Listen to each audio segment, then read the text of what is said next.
Evening all, Joe Blow here again with another video, and this time I thought I'd talk about dating apps, and in particular what the experience is like for men and women. And I will preface this by saying that ultimately I don't think dating apps are particularly healthy experience for men and women, but in different ways. Now, from my perspective, I had a brief stint on dating apps. My experience wasn't that bad. I didn't do too badly, I have to say. Now, I'm not saying I'm some sort of stallion by any stretch of the imagination. And I know there are guys that are much better looking, much more charismatic, got much more going on in their life, that absolutely probably cleaned up, but I didn't do too badly. But I did find, but my personal experience of it is, I do think dating apps encourage hypergamy from women. I think they're very superficial, and I would go as far as to say that the vast majority of women on there are ultimately undateable and are only really there for a bit of fun time. Now, that doesn't mean to say that there aren't good women on there. You can find good women on there, as you can anywhere else, but it's very far and few between. And I think you probably get some people that are somewhat institutionalized on those platforms. And I think some of my very early experiences with some women on there is when you get talking to them, and some of them had been on and off on the apps, on and off for 5 years, 6 years, 7 years, 8 years. And at the time I didn't really think much of it, but and then later on you think, how can you spend 8 years on a dating app and still be quote unquote singles? And my only conclusion is that all they've done is spend 8 years getting dopamine hit after dopamine hit after dopamine hit, and getting run ragged by the various men that they meet on there. Now, as for men, I think the dating experience for the average guy on there is probably not very good. It's probably deeply frustrating. I'm pretty sure the ratio of men to women on those dating apps is something like 5-1. So men have fierce competition from each other, competing for a small pool of women. But ultimately what you've got is 80% of the women on there are only selecting for the top 10 or 5% of men, which is a bit of which is pretty shit. And as a result, you've got women on there that consider themselves 10 out of 10s when they're clearly 2 or 3 out of 10s. And it just selects for, good evening. Hi. It just selects for a bad experience for both parties, because you find you have men that struggle to get matches with women, and then I think you find you get women that then have too much choice. You think about it, if you were a guy and you logged into one of these apps and within 24 hours you had 100 likes, well, I think it would blow your head up somewhat, wouldn't it? And I think that is the experience for the average woman, and that's just the average woman. I'm not talking about women that are the really attractive ones, you know, your 8s, your 9s, your 10s. I mean, God knows what their kind of experience on there is. They must just get an obscene amount.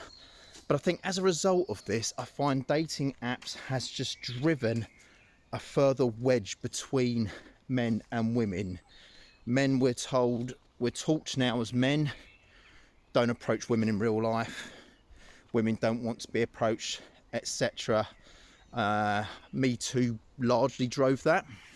And now you've got women complaining that men don't come up to them, that don't approach them organically anymore. And I hate to say it, I think women have only got themselves to blame for that. Now, I know there are creeps out there, and I think that is part of the issue. Women want to be approached, but they only want to be approached by guys they consider fit or hot. And it's the same for dating apps. If you're hot or fit, then women will give you a chance, much as they would in real life. But if you're not attractive, then you're automatically a creep. So there's no winning, and as a result, that's why you have a lot of checked out males now, a lot of checked out men that don't want to date anymore. They don't want to pursue women. They're quite happy being in their own space and peace and getting on with life.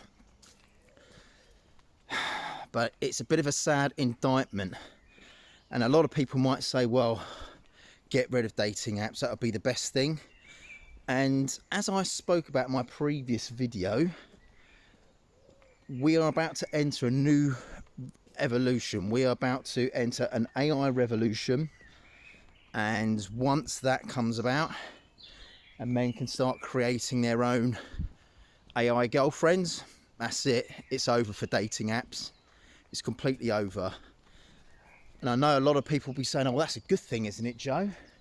Get rid of dating apps. But it's not. I mean, I could see dating apps trying to jump on the AI wagon, and what they'll probably do is they'll probably flood their apps with loads of fake profiles, even with fake videos. But it won't last long, because despite the fact that these apps are catered to the needs of women, I'm sure it's men that must prop up these apps with the pay-to-pay features. I simply cannot see women needing to pay for features on there, simply because they don't have to.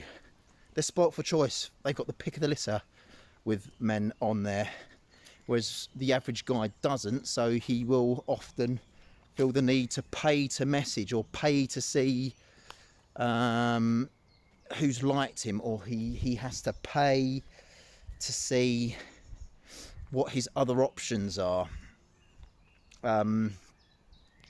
So once AI comes, that will put an end to dating apps, but it will probably drive a wedge between men and women even further, because if men have their own AI girlfriends, what are women going to do? Are they going to have AI boyfriends?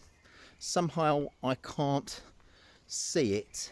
But then will that just lead to, things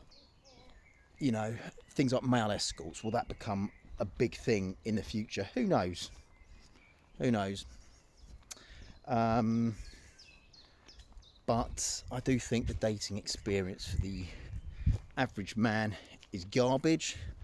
Dating experience for women probably isn't too great on there, because I think the guys that they are trying to lock down, these guys that are in the sort of top to 10 to 5%, are just there to smash and dash, hit it and quit it, pump and dump, roast and ghost, fun and run, whatever you want to call it,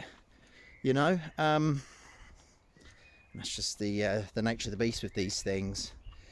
But it is a sad indictment. But I think once AI is here, people will be probably looking back and saying, oh God, do you remember dating apps 5 or 10 years ago? At least you could meet real people back then.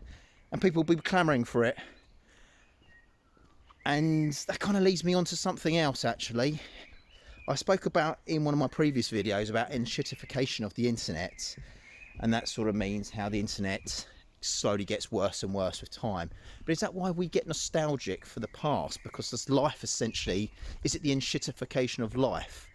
Does life get shitter and people pine for the past because the past had better music, better TV shows, things were cheaper, opportunities seemed better, there were less wars? Well, I don't know if there were less wars, but they were publicised, and that's the thing with the internet, and dating apps are a part of the internet, that the internet was supposed to bring us closer, but if anything, it's driven people, especially men and women, further apart.